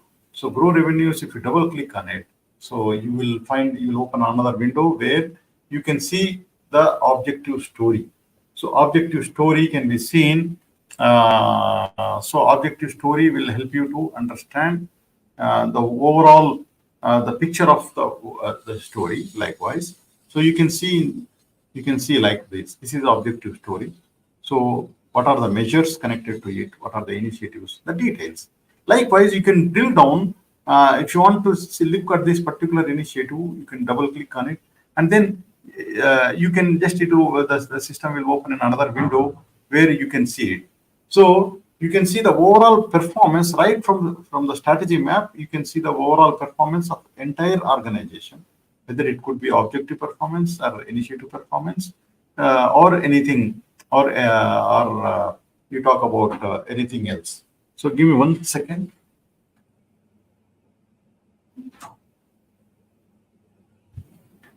Yeah. So here, basically, if you want to communicate to anybody, it is connected to the strategy communication. So you can just click on the strategy communication from here itself. So you can make direct communication with anybody. Okay, I just kept multiple screens open, so that's the reason. You can see the so the communication part will be there. Okay. So you can send any emails or messages to the individuals directly from the system, and then through your email ID, and then so make sure that it is get connected to them. Okay. So likewise, so you can just send an email. I'm not sure whether it is okay. So likewise, so you can have all the things managed through systems driven approach. So you can also have some sort of like okay. So let me take you to one more step back. Oops, okay. So performance dashboards.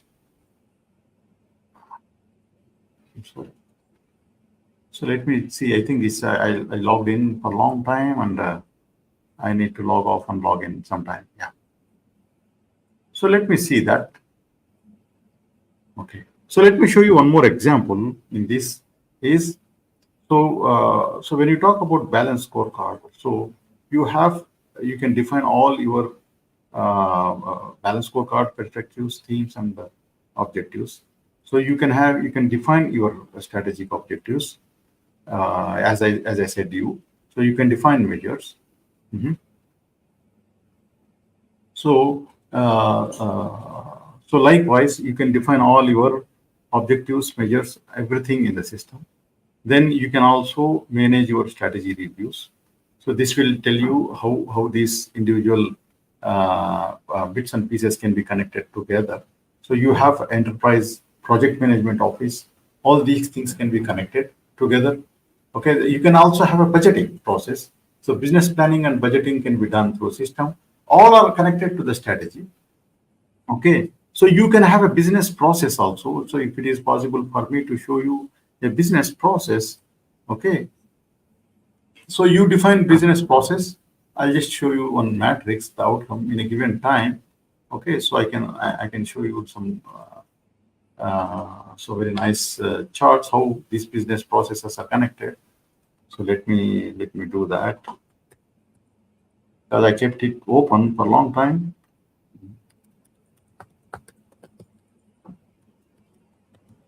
So let me log in and show you some stuff here. Okay. Yeah. So when you talk about business processes, so I'll just show. So you can create all your business processes. Okay. So you can just generate it. So system will show you how to operate the business processes. The matrix, if you talk about. So you can share that all strategic objectives, then you have a business processes, then you can all connect them. So this is how you give a priority for each business process. Okay, and then you can measure them. So Alberto, here, all these business processes can be aligned to the strategy, and then which business process is very important for you to achieve your strategy execution. So you can prioritize through this matrix, and then apply your methodologies, whatever you choose. Like we call it as a BPX methodology. So it could be ERP automation or Lean Six Sigma or whatever. So likewise, so we have like a OKR framework. So you can define your OKRs, organizational goals, objectives, initiatives, and then manage your initiatives, how to achieve them. So very interesting, organizational performance. So we have like an ESG assessment, the strategy focused organization which is a balanced scorecard framework assessment, and then also the organizational health index. So I'll just open one. So when you do a ESG assessment, so some sort of, okay, so like when you do, okay, so it could be 2003. If there is any data, let me show you. Yeah, when you do assessment, so likewise, so you can know exactly where we are standing from the ESG point of view, or an SFO point of view, or an organizational health index point of view. Okay, so likewise, this organizational health performance will tell you how you are achieving your strategic results. Okay, so in the system, everything is get connected. So with the people performance, we have like an individual performance, the team performance, and 360-degree review. These three, if you do the weighted average, and then you can get the people performance. So at the same time, we have something called 9-box model, and then competency management. So these all are aligned. So how this is aligned, I'll show you one. Okay, so when you talk about people objectives, okay, so let me take one. So you can link the strategic objectives to the people objectives. The moment you link it here, so it's a top-down and bottom-up links are taken in place. So the moment you connect them, so you will get this in the strategy map directly, and then everybody knows that these are connected ones. Similarly, so if you have like a competency-based management, so you can define your competencies. So you can define your competency groups, different type of competencies, roles. Then how you close this? Competencies? So can be scheduled through some particular training schedules. Even the succession planning can be done here. Okay. Every organization have to monitor risk and compliance. So it cannot be separate from the strategy. So you have a risk and actions. So you can do risk actions. For example, if you have particular risk actions, anything. Okay, so you can take any one of it. So you can see the heat maps, and you can see what is the overall performance of the risks. Similarly, compliance. So you have a compliance calendar.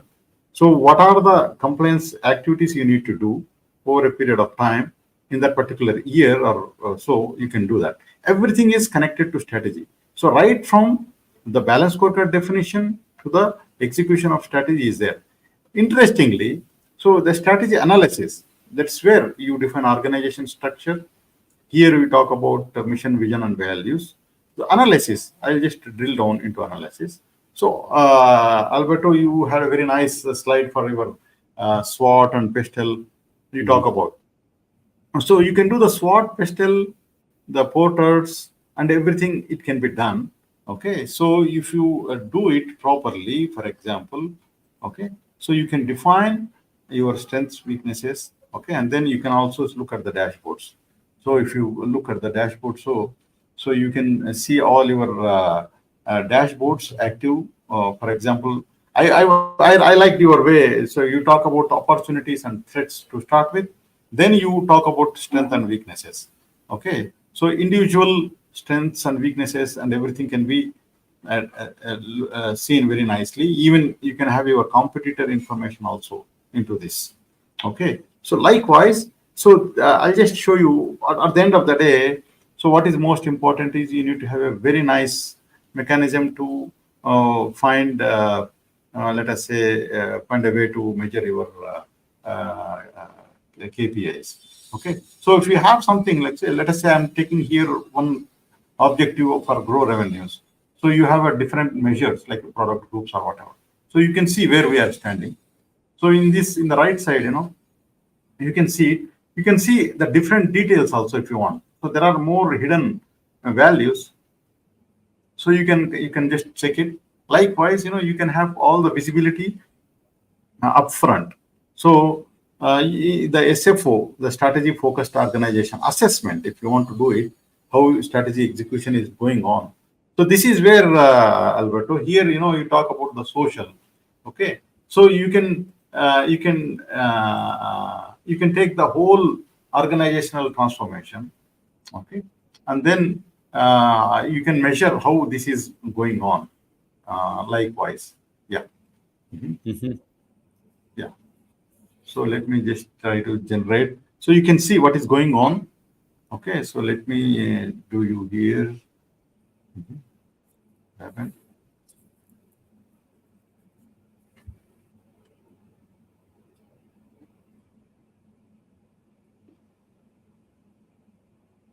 Okay, so let me try once again. Okay.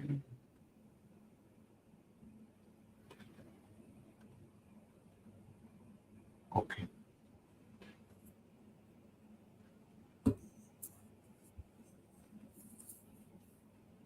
So we can have a strategy focused organization. I had a very nice slide and then I lost it. Okay. So I have to bring my technical experts. So here you see here. So we can see what happened last year and last period basically.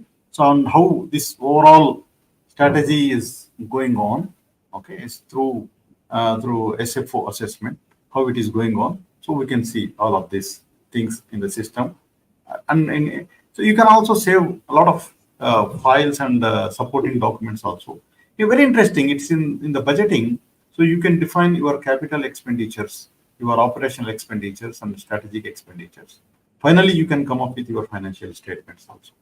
Okay. So this is like so overall, I don't want to make it as a demo, but this is, I would like to talk about initiative. Just let me talk about the initiative only. Initiative story is basically, if you are talking about any initiative, okay, so let us say, this is initiative story where a project management typically update the data on a month-on-month basis, and then you can review. So the whole story of the project will tell you how the update will happen. Okay, all the milestones are achieved or not, and then you can also see the Gantt chart where what is happening with this project. Everything is connected. You can also upload files. So I think this is a very quick overview. I don't want to take time, but so limited time. So I would like to stop sharing screen. So we do have a scenario planning. So value gap closures. So we'll talk about sometime more details dedicated to that. Okay. So I'll just try to, yeah, I think that's a very quick navigation in a given time. Okay. Yeah. So we are open now to the questions. Please feel free. It's not easy to cover everything in one simple session. I think Alberto has tried very nicely to cover very nice, very complicated concept of strategy management. Made it very simple. So let us take it up, Alberto. So let us do a quick review of what we have discussed so far. Okay. So let us take one by one. Okay. So when we do a strategy implementation or strategy management, okay, so we have different things like strategy formulation. Then you have a strategy planning part, the outcome of that. Then you have a strategy execution part. Okay, so whatever you use. So here you come up with the projects, objectives, the KPIs, performance reviews. There are multiple things. Now let us take bits and pieces. In the strategy formulation, okay, the consultants like you, me, and anybody else. So we facilitate basically the organizational heads, the CEO, who knows the industry, who knows their business. Okay, he is the one who should lead. So what do you think, Alberto? Yeah, I mean, we've all done this kind of refresh or outright strategy sort of formulation, and we've had them in the offices, in the retreats, and so on. You're right. We do need to have the key players, right, for it to be successful. We need to have the key players in the room.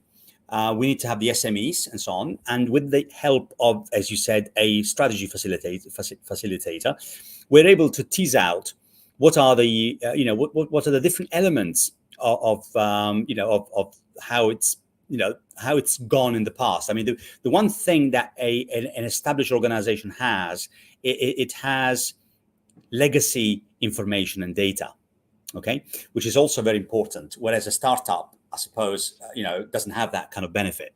It only needs to rely on a competitors analysis to be able to understand, what would happen to them if they did this, and what would happen to them. We call it scenario planning, right? We call it scenario planning. Now, the facilitator will be able to interrogate the different SMEs to understand, what are the directions that they feel that the organization should follow. But at the same time, there has to be a debate. And this is, again, that element of strategy formulation of trade-offs. Okay, what do we do? And even in the retreats and even in the strategy boardrooms, you will find that Abdul is pulling towards that way because it's a point of view. It's a social discipline, right? You believe in this and he believes in the other. So there will be some trade-offs to make. And we do need to have, this goes back to one of the slides I was going to talk about, is about leadership. What kind of leadership are you needing to have to drive strategy as opposed to being a CEO? I mean, do you want to be a democratic leader? Meaning, are we going to take every single opinion, right, into consideration? Or do you want to be an autocratic leader? So I'm going from democratic to autocratic, completely different opposites. And obviously, as always, the answer is in the middle. So we need to make some decisions. And as I said many times over, it's not the facilitator, but it's the persons in charge of that business, is the management team that need to discuss where and how we go, where to win, where to play, the trade-offs, the capabilities. The HR person will be there as a CHRO, will understand the competencies required. So each person in that forum is intelligent enough to understand the implications of what is being discussed onto them. In other words, what are they going to do to support that strategy moving forward? I repeat, if I was in a CHRO and we are discussing entering a new market, entering a new geography, or developing a new product or sets of products, I am clever enough as a CHRO, not me, but the CHRO would be clever enough to understand what are the competencies that I need to bring into the organization. And he or she will also know, to be honest, what do I already have? And therefore, she will understand the gap or the delta between where I am in terms of competencies and skills and capabilities and where I need to be to deliver the CEO direction. Wow. Isn't it amazing? Right? And then she will say, hang on a minute, I cannot do this within 3 months. To bring in capabilities and competencies of at this level, of this discipline, I need 6 months to be able to bring in the resources. And he will say, no, we don't have 6 months. Okay, so we have this kind of debate, which is an extremely interesting debate, and I've been there. And the commercial director will say, I will launch this product in 3 weeks. Are you ready for it? And operations will say, you're out of your mind. I'm not ready by any means. I need X. So these discussions, Abdul, are really, this is the point of my particular intervention here. It's practical, very real life. And I smile as I think, and I'm sure some of the delegates, if they're still on, from the companies I worked with, they will also smile with me because I know what I'm thinking. And these types of debates are really common anywhere in the world. Now, once we come out of that room, then we need to be aligned and supportive. Okay, and we need to get every stops out to be able to make things happen. Okay, so it is an exciting, I love it. It's an exciting space, not only as a facilitator, to be honest, I'll be honest with you, but also and primarily as a doer, as an executive. And again, people online, if they are from organizations I worked with, including Khaled and others, will understand that walking the talk is a completely different animal from just talking. And being in charge of a department or of a section or of an organization is a very exciting place to be.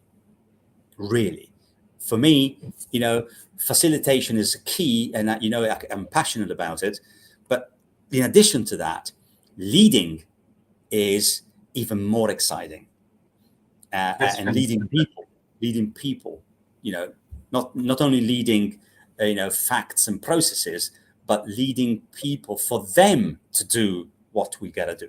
Anyway, so that's my take on what you were asking. Excellent. I think that's very important that the CEO has to lead the program. There is no delegation in strategy, especially strategy. There is nothing called delegation.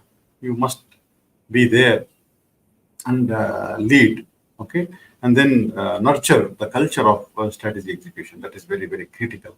Now, one important point in this is you have a lot of initiatives, like projects in the organization. The larger the organization, you have more initiatives. Some initiatives, favored by some departmental managers or something. At the end of the day, you need to make sure that all these initiatives are aligned towards strategy. If there is no misalignment, so there is no point in doing this project. Don't waste your resources. So, your experience in the aviation industry, the postal, so it's very huge departments, companies. So how did you do that? So you do this through PMO kind of thing. So what is your experience?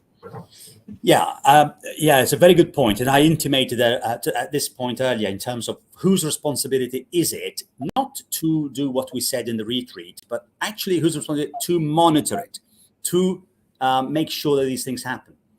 It is the responsibility of the functional managers. Okay, I'll start from that point. And there is also a PMO that is responsible for ensuring that activities are tracked, but not to do the things, not to do the stuff, but actually to track and monitor and project manage. Now, sometimes, for convenience, when the functional manager doesn't do what he was supposed to do, it becomes a problem for the PMO program manager because he or she is behind the delivery, right? The conflict occurs between the PMO and the functions. Okay, so there's another thing that comes. It's a conflict that comes on the back of strategy. Okay, so why is it a conflict? Because we said we were going to make this initiative happen by the 15th of June. We're now the 15th of July. We're a month later and it hasn't happened. Okay, so what? The PMO reports it, and the office meets, the management team meets together, and the CEO will ask the question as to, PMO, show us where you're at and what is the visual, because the visuality will be what the PMO is responsible for. And the questions will go to the functional managers. Why are we late? What risks have you got? What actions are you unable to perform? Why are you not able to perform those actions? Okay, so this is an important aspect because the PMO tracks and monitors, the functional manager is accountable, but the organization needs to give me the enablers. Okay, the organization needs to make it happen. So there is an interdependency here across the board, and this is where the complexity that I spoke about at the beginning of this meeting, which means that tools are easy, but the organization is complex. That is where we will fall or we will succeed. We launched, I'll give you an example. We launched a new brand, okay, in Qatar Post. Okay, so you look at it on the internet now, on the website, you've got a new brand, but we launched it in 2017. Now, to make that happen, there is a massive amount of work. And at that time, I was actually personally responsible for that PMO. Bringing back your point, the strategy of launching a new brand is critical, right? Because you're not just launching a new livery, you're not just launching a new color, you're not just launching a new logo, you are launching an identity. A new or refreshed identity, which negates the previous one. We don't want that anymore. We want a new face. It's not a facelift. It is made of change change matters. The lady was talking about change management. New people, new looks and feel, new approach, new customer service, new customer experience. The call center responds in a different way. I mean, it's amazing. It's not just a brand. So now, how did we make it happen? There is no silver bullet. There are mistakes and errors that were coming out of our ears, but we pulled all stoppage and we made it happen on the day where it was meant to happen. I was tracking and I was influencing, but I am not responsible for ensuring that the vehicles are ordered and procured and they arrive in the yard. You with me? The procurement manager or head of procurement is responsible for that. I'm not responsible for hiring people, but the head of recruitment is responsible for hiring people, and the list goes on and on and on. So, but without the monitoring as a bird's eye view of where we're at, then we have confusion. We have that. We also give an alibi to people that they're not being monitored, and therefore, whatever, I'm not doing my bit because I'm not being monitored. But the PMO has a really key responsibility to ensure that things are kept and packaged and orderly, improved and delivered. If they're not, they need to raise the flags in the regular management meetings. Yeah, perfect. I think you give a perfect explanation of this. One point touched me. So there are so many stakeholders in the organization, whether who are directly involved or indirectly involved, they are affected with these strategy transformations. Mm-hmm. How do you manage stakeholder engagement? So from the beginning to the end of any transformation initiatives. So we need to identify the stakeholders. Okay, so we need to find them, who is supporting, who is not supporting, who needs information. So it's a very complex process. So it's not only a technical thing, how you do strategic objectives, initiatives, and then you also manage the expectations of the stakeholders. What is your take on this, Alberto? Yeah. Cool. Look, stakeholder management is absolutely a key, essential skill and capability, and it is an art. It is a social skill. Very little technicality goes into it. It's a lot about empathy. Okay, so we can do a stakeholder map. This is a guy in favor. This is a this is a promoter. This is a detractor. This is I won't call the names online. This is an idiot, or this is a great supporter, and blah blah blah. Okay, so then what? So what? Then so we've understood the sentiment coming from these people. How do we deal with them? Well, hey, that's an amazing comment, an amazing chapter. So there is a blend of things, Abdul. In my experience, there is maybe the last thing is hierarchy. Okay, there is influencing, there is explanation, communication. There are all those soft skills, engagement, involvement, of stakeholders, understanding why they can't do or they can do something. And the PMO has the finger on the pulse, you see, and they'll be able to understand the stakeholders that are lagging behind versus the stakeholders that are in green. So who's in the red zone, who's in the green zone, who's in the amber zone. Now, as I said earlier, their responsibility, and it is their accountability, is to flag up, the risks and the issues and so on, and where who's in the red zone and so on. Not to name them, not to shame them, but more importantly to understand, the opportunities of why are they so, lagging behind and so on. It may be personality issues. And, you intimated very briefly earlier, there are ways to deal with those situations. But there may be some very serious reasons or lack of enablers why they've not been able to progress. And they're not their responsibility to do so.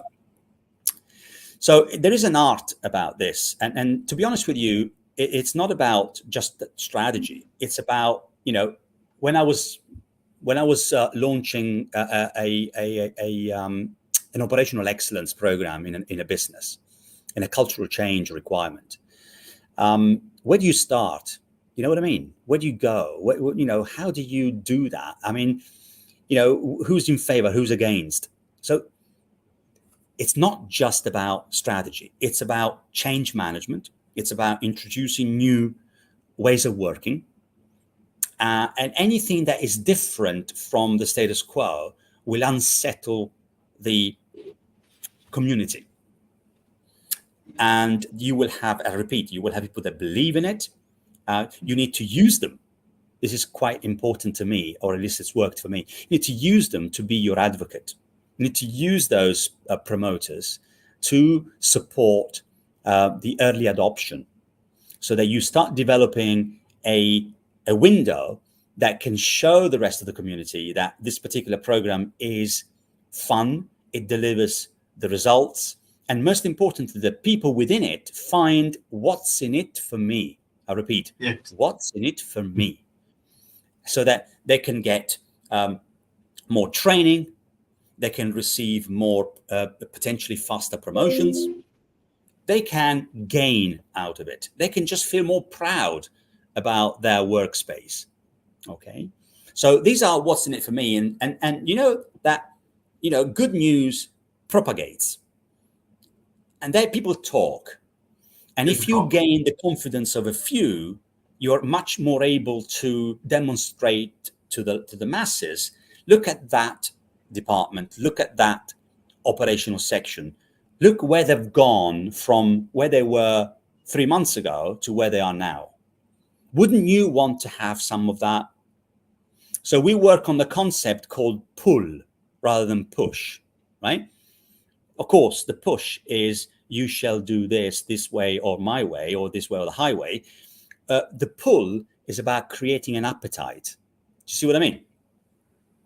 An appetite to desire, to want what others are having internally. Now, I have diverted a bit from strategy to a change or an innovation within the business, and why would employees want to go for it, and how would you manage the stakeholder community internally? Okay.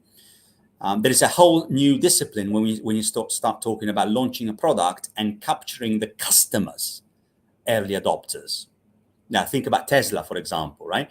They launched the first few EVs, and they latched on to some early adopters, to the environmentalists, the people that had the money. By the way, they were quite expensive, right? 5 years plus ago.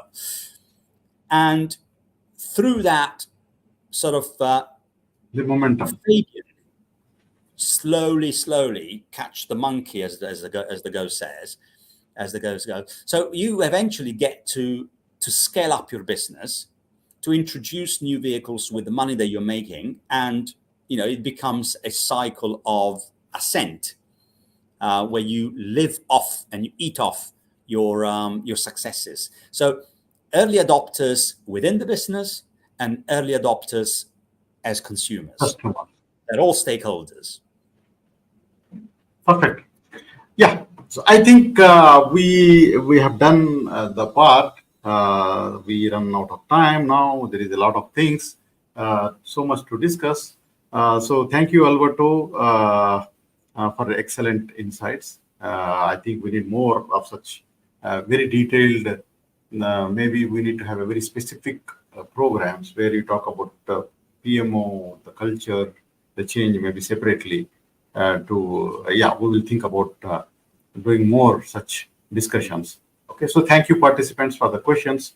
Any questions who are missing or not unable to post it, so please post it. We will see it. Okay, so I will try to get answer from Alberto or myself. Reach you. You can always reach us. So thank you, Alberto. So I would like to thank the organizers, Fruit Strategy, the Kuldeep Fruit Strategy team. So I'll just say as a sponsor. So Fruit Strategy is a comprehensive strategy management solution. If anybody would like to try it, so please let us know. We will be happy to associate. And it's the solution is built on purely experience, how it works in real time to execute your strategies. not like a fancy thing. It's a real strategy execution solution. We'll be happy to. And our effort to connect experts to the organizations will carry on. Alberto has delivered very nice insights. In fact, I learned a lot. A couple of very nice points you said, Alberto. So I really very interesting to learn from you. So thank you once again. Thank you, everybody. Thank you, organizers, participants. Have a great time, great evening in India, maybe a great afternoon in Qatar. So wherever you are, so happy, have a great weekend. Okay, and then enjoy the weekend. Thank you very much. Thank you, Abdul. Thank you, everybody. Thanks a lot. Appreciate you being here. Bye for now. Thank you. Thank you very much.